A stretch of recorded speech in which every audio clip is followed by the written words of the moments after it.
Yo les sushis, quand vous regardez un bon animé shonen, ce qui vous marque c'est d'une part les openings, les OST, les personnages, l'animation et le scénario. Mais il y a une chose essentielle à la réalisation d'un bon shonen, c'est les combats. Tout le monde en raffole des retournements de situation, des flashbacks, des OST qui respirent la classe dans tous les sens, bref, les combats dans les animés c'est quelque chose. Aujourd'hui parlons de quelques combats qui ont marqué la communauté otaku.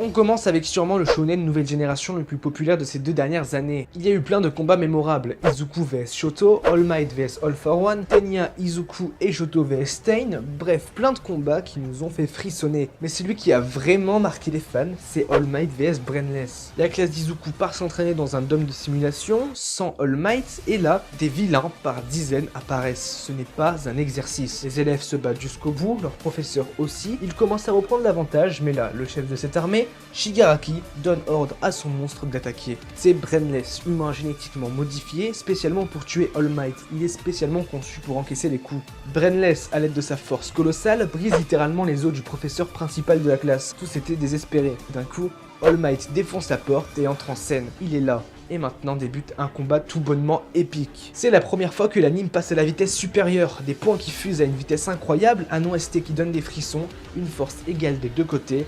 All Might n'a plus que quelques secondes de transformation. Il donne tout sur un ultime coup de poing et fait s'envoler Brainless. Ce combat est génial et donne des frissons de A à Z, je ne peux que vous le recommander.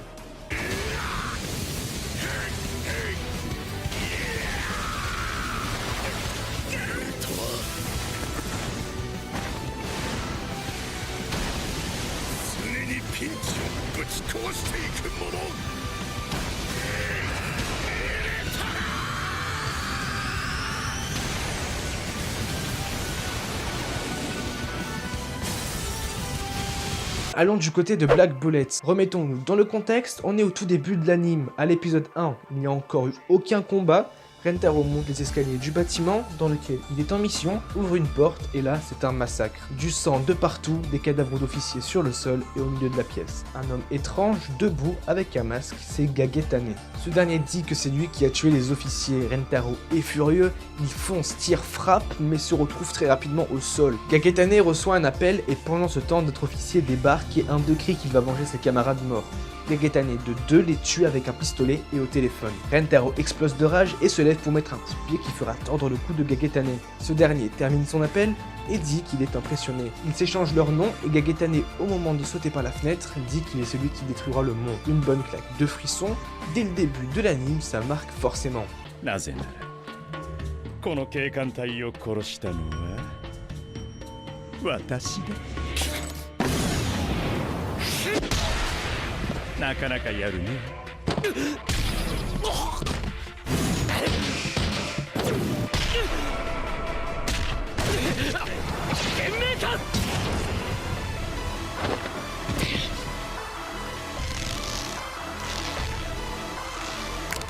名前は里見蓮太郎。里見くんね。またどこかで会おう。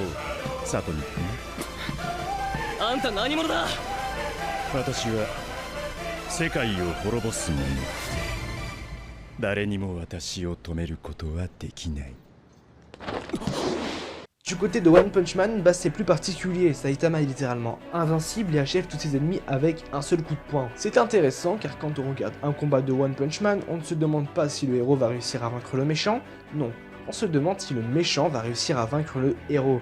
Et à la fin de la saison 1, le monde va mal. Boros, un tyran galactique, arrive sur Terre car il cherche un adversaire aussi fort que lui. Saitama arrive jusqu'à lui et le combat commence. Saitama reste immobile. Boros le frappe de partout, lui assène des coups tellement puissants que Saitama se retrouve sur la lune. On y croit, on se dit qu'enfin, Saitama va se donner à 100% et ne pas finir le combat en un coup de poing. Boros semble surpuissant et enchaîne les transformations et les coups titanesques. Et là, Saitama donne un coup de poing. Boros est à terre, c'est la fin du combat. Ce combat a marqué de par son animation à en couper le souffle, ses OST magiques et ce combat sublimement atypique. C'est sur un OST triste que Boros au sol dit qu'il a trouvé ce combat incroyable. Saitama, regardant le ciel, répond que lui aussi. et aura le droit à une réponse qui donne des frissons. Boros lui disant « Ne mens pas, tu ne t'es pas donné au maximum ». C'est sur cette magnifique scène que la saison 1 se termine.